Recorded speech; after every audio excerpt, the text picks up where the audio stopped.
সুপ্রিয় দর্শকবৃন্দরা, আসসালামু আলাইকুম। আপনারা সকলে কেমন আছেন? আশা করি সকলে ভালো আছেন। আবারও চলে আসলাম নতুন ভিডিও নিয়ে। আজকে আমরা গরুর জন্য ঘাস কাটবো। আমাদের জমি সাইড দিয়ে আমরা রাতা ধান লাগাইছি। আজকে এগুলা কেটে বাড়িতে নিয়ে যাব, বুঝছেন? এগুলা আপনার গরুকে প্রচুর ধরে, তাই আমরা দুধ বৃদ্ধি করার জন্য আজকে আমরা রাতা ধান কেটে নিয়ে যাব বাড়িতে। দেখেন, আপনারা দেখতে থাকেন। এই যে দেখেন কাটতেছি আমরা, এই যে আইলের সাইড দিয়ে রাতা ধান এগুলো কেটে আজকে বাড়িতে নিয়ে যাব। এই যে আপাতত এগুলো কাটছি, আবার আস্তে আস্তে কেটে সবগুলো আপনাদের দেখাবো কিভাবে আমরা আজকে কতটুকু ঘাস নিয়ে বাড়িতে যাব। ওর জন্য ঘাস কেটে ফেলছি, দেখেন।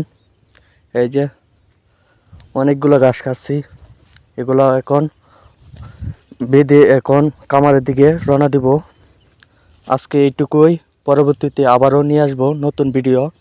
এই পর্যন্ত আপনারা ভালো থাকেন, সুস্থ থাকেন, সকলের জন্য দোয়া রইল। আসসালামু আলাইকুম।